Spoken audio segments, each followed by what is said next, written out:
Well, the McDonald family is heading to Ohio. Come off the bus. We had a little bit of business to do. We're a little late. We fell into the same trap last week. Yeah, we're gonna experience some traffic here on the QEW Addy. I'm doing a video. No, you can't ask Mom because we're doing the middle of video. What do you need? I want the lights off. You can't have the lights off because I need the lights for the video. Can you wait until I'm done the video? Can you wait until I'm done the video? Thank you. So we're on our way to Ohio. Now, we wanted to leave early because we wanted to eat in Ohio. Thankfully, I know... What is that supposed to mean? We wanted to eat at a decent place in Ohio, but thankfully I know where there's a restaurant in Erie, Pennsylvania, just off the highway. So although we gave up time on the front end on our way over, I can fix. So we're going to experience a little more traffic than we hoped on the way to the border. We are going to be a little bit later getting into town than we thought, but you know what? We'll be here. We'll be ready to go. You got all the literature and stuff, right, in this car? Yeah, cool. So we'll be ready for tomorrow. Now, a little bit different this year. You know, Kelly came over and we talked earlier. And Kelly being Kelly, because it's her job, she was, I'm not going to say miffed, but she didn't want to do the open houses on short notice. And I wanted to do them during Christmas season. And I thought that this was a better time than Christmas Eve, same as last year. Although I loved the Christmas Eve show, even though you did not. I did love the Christmas Eve. That's true. That is exactly what happened. So,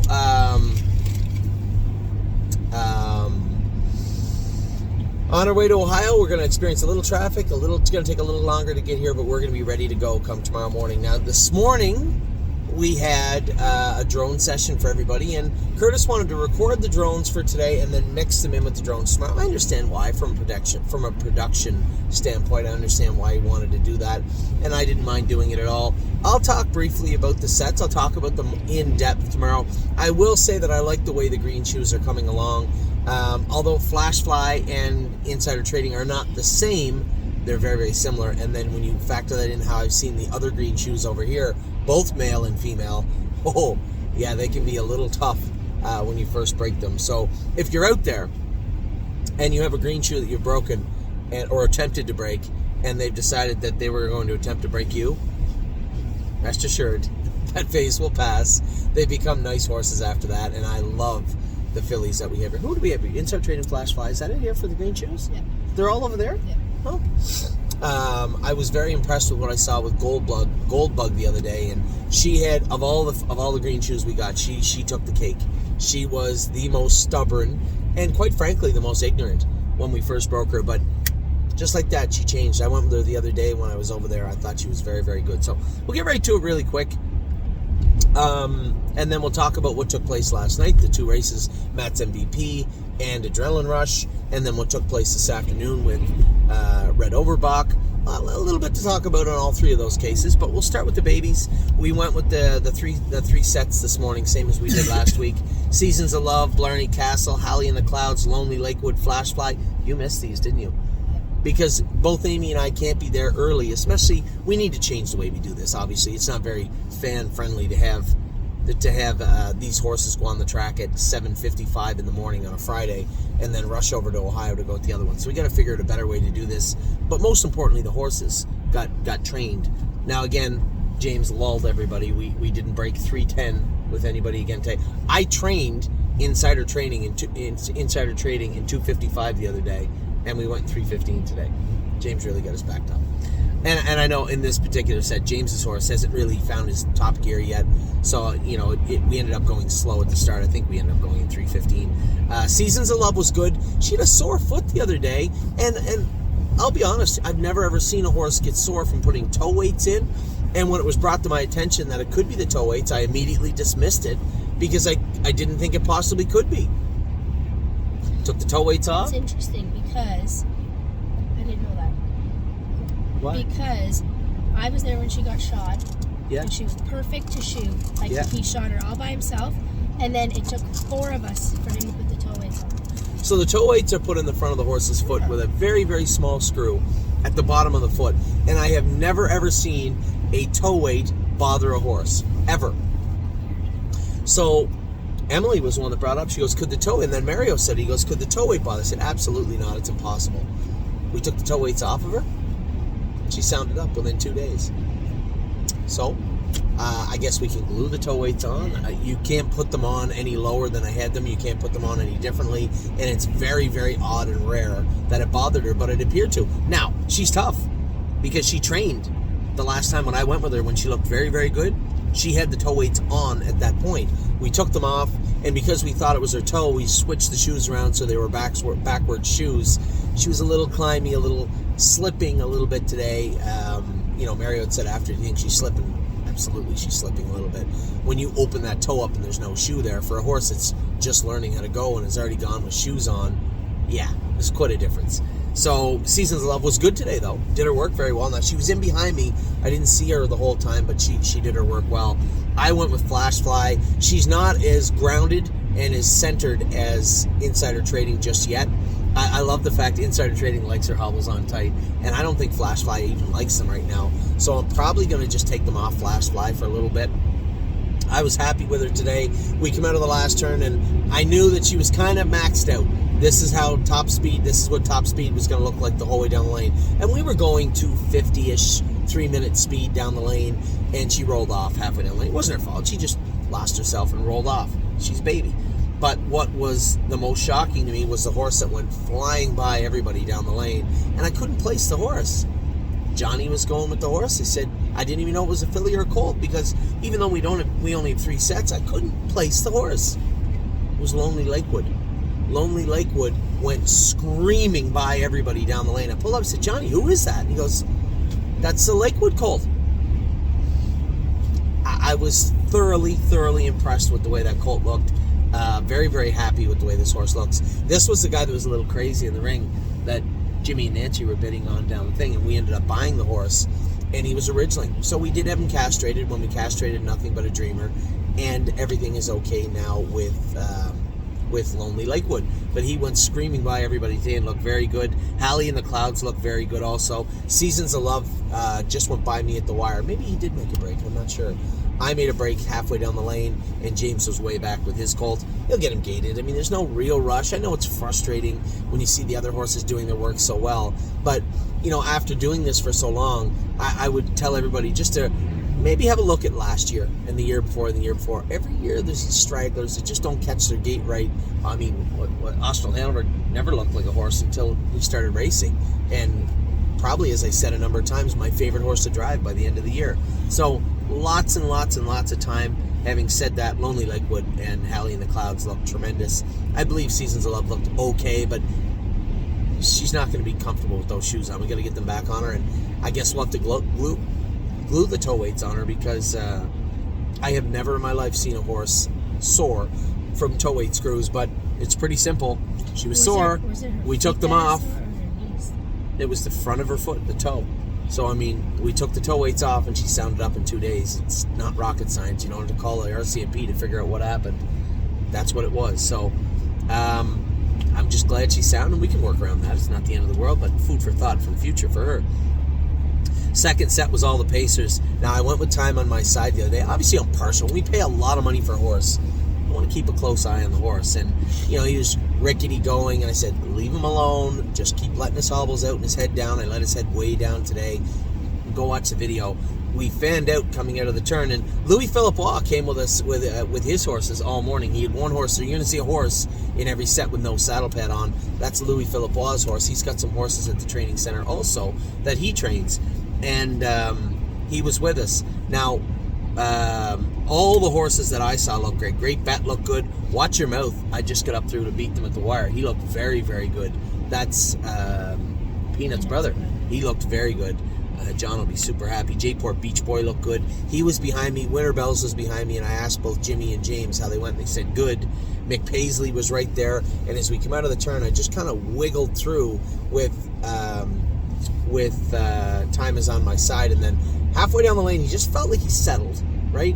Just kind of saw his ears flick a little bit. He was just having a little bit of fun. His head check, he just dropped into his head check, and I just tapped him on the tail and spoke to him, and he shot right through and drove away from everybody. So I'd love to see him do that in the Metro. But for now, I'll take the training set this week. No boots, low head, long hobbles. He looks how we expected him to look. And then we went out in the third set. Again, I was happy, but you're going to see why I was happy in the set. So easy on the turns, is just about as solid as you can get, and trots very, very fast. George of the Jungle, we changed some stuff around with him. He looked good. Drebin, he was a little bit sore on one foot this week. I don't know if he stepped on something or what he did, but he was okay. I know Danny keeps saying, we got to put the hobbles on him, I know what's going to happen if we put the hobbles on Drebin right now. He's going to touch that knee. And I don't want him getting hot, and I don't want him making breaks. I'm just going to leave him alone right now. For now, Drebin will be left the way he is. He made a couple of breaks, but he did his work well. He's learning how to do his work. International Spy, again, James just kind of sit in the middle of the pack and, just went easy with him. We fanned out, and there was about 3 or 4 of them stacked across the track, and I moved insider trading over out into the middle of the field. And she was coming, and I didn't want to put her on the run, so I just left her alone. I could see her ears. Just watch her ears halfway down the lane. She's got a Murphy blind in the inside. She's trying to look at everybody, and then I just tapped her on the tail, and zoom, she just screamed by everybody, which was a pretty good turn of foot on the end of the mile for a baby. She got by Louis filly, who looked really good. I think he said it was a muscle mass. Don't talk about Bruno. Johnny said was awesome. Easy on the turns. I just picked up. And I think Mario said George of the Jungle was coming and looked great too. Just lost him at the wire. So 3 great sets this morning. You guys will see them all tomorrow, but I was very happy with all 3 of them. Last night we raced Matt's MVP. I thought he was good. Got off the truck short from Ohio in the morning. So was he a little bit flat? Yeah, probably. Dominic said he was on the right line. A little more than usual. But again, coming from Ohio back to here, trotted in 57, I think, last night. I thought the horse race good. Adrenaline Rush, left line the whole way. I said to Debbie, he's only going to start one more start here, maybe 2. He's going to be going in the preferred sale. We have a few of them on gate right now, and if they're not sold, they will be leaving within the next week or 2. And some other horses will be joining them also. So Adrenaline Rush, we know what happens. January 1st, he loses all his allowance, and it's going to suck. But it is what it is. And then, but he didn't race bad. I expect one more good mile. I said to Angelica, one more start for sure, maybe 2, and that'll be it for Adrenaline Rush with us. As we start to get into Christmas season, we are going to see the catalog for the mixed sale of the Meadowlands come out. We are going to see horses come for sale on gate, and we are going to be looking for horses to fill classes here. I did bid on a couple of horses this week on gate. I didn't tell you that, by the way, but we didn't get them anyway. We have a number of horses getting qualified and getting ready to go. Absolute Euphoria schooled really well today. James said the other little guy, 1% made a break, but then he ratted on himself and said he let his hobbles out. So he'll race next week also. And Reyes used to qualify. Didn't he qualify yet? No, he schooled twice. Oh yeah, right. Okay, so he'll qualify next week. And Absolute Euphoria was very good again. I went with her warming her up at the farm. I thought she was awesome. So she's going to race this week also. And then who else do we have? We had one more. Oh, Rito Legacy. She's on gate also, and she will be leaving. Again, we've done all we can. Right? We gave the horses all the opportunity to show us something. And if they don't have it, they don't have it. There's no point getting upset if they're not good enough. They just aren't. Rito Legacy is not a stable horse. She's not going to win races right now. If somebody wants to take their time, try to race her right now at a B track or turn her out and bring her back, then so be it. But we're not going to. So she's up for sale also. Those 3, and then today we raced Red Overbach, and I didn't want to overload Ridge Warren with instructions. I just said don't put him on the gate, bring him into the gate. But at 8-5, he should have just kept going with the horse to the front. I can't be too upset because he drove him exactly how I did his last 2 starts. Not great, but he didn't know the horse. I did, so I actually drove him worse than he did, and it wasn't his fault. He thought he did the horse solid. He could come first over from 5th. Thought he'd get covered up. He didn't, and then he said, I could hear him making a noise pulling up. I know I hear him too sometimes. I don't want to get into it, but the horse is coming back here. As Amy just said, can he be turned out for a little while? Yeah, if he's tired, he can be turned out. I guess we'll take a look and see how much money he dropped off. If there's no money to talk about really that's on there, then so be it. Maybe that's the time to give him a little rest if he needs it. Otherwise, we can race him once or twice, and that the reason I raced him today was to bring him back home to Dominic again and put him in the horses that raced for a purse of $9,000 or less in their last 5.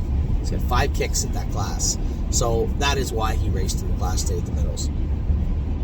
Most importantly, and the biggest update of all, is our girl, Punch the Clock, climbed out of the grave, and now she's healthy, and she's on her way back to the stable with a clean bill of health now, which is nothing short of a Christmas miracle. I can tell you that right now.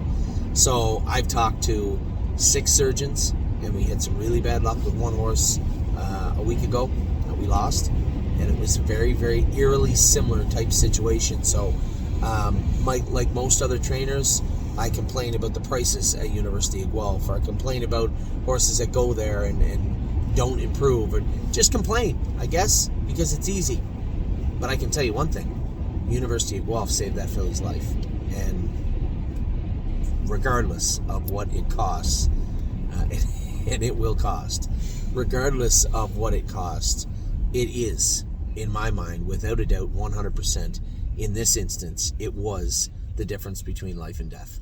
So a great job by the surgeons, and there was like 4 of them that oversaw Punch the Clock, and just a tremendous job by them. They literally saved the filly's life, and gave her a second chance, and gave us the chance we wanted with this filly. So a number of questions I get from people, and Amy was one of them, and I was one of them, quite frankly, too, was what happened and how do we keep it from happening again? The problem is we don't know what happened. That's a bad thing and a good thing. The surgeons I talked to said horses that continually have colic issues fall into certain groups, certain subsections, I guess, of colic. She doesn't fall into any one. She would be what they called, this was an anomalous, an anomaly that happened that they don't foresee happening again. They did have her open. There's nothing in there, or nothing that happened with the filly, or nothing that they can put their finger on that would lead them or anybody else to believe that it would happen again, because they don't really know what happened to begin with. So with that, I'm going to take it as good news. We don't have to have any certain special diets. We don't have to worry about her possibly or likely ever colicking again in the traditional sense. So although we are going to be very careful and watch her very closely, probably forever, we don't have to worry about any of this going to bed at night saying, oh, she's going to be all right tomorrow, she's going to be all right tomorrow. So she's made a full recovery as of today. I was told that they're virtually just babysitting her today. It's an expensive babysitter, but they're babysitting her today. She'll be home tomorrow in our care. As far as when she can resume work, I don't have the full schedule of what the university would like to see, but you can be sure we're going to follow it to a T. So for any of those, I know there's nobody probably from the university that watches these videos, but thank you very much. Regardless, it should be said. Although you cost us a lot of money, you saved us even more. So and saved this filly's life that, as I said to everybody from the outset, really the cornerstone of everything we were trying to do in 2023 at the yearling sales started and finished with Punch the Clock. So with that, I will let you guys go. Is everybody excited? Yeah. Are you excited to go to Ohio for one day? No. We didn't have a babysitter and we didn't look that hard. You know what? Addie, you want to go Ohio, right? She's been sleeping for a while. Oh, she's sleeping? Yeah. She's out cold.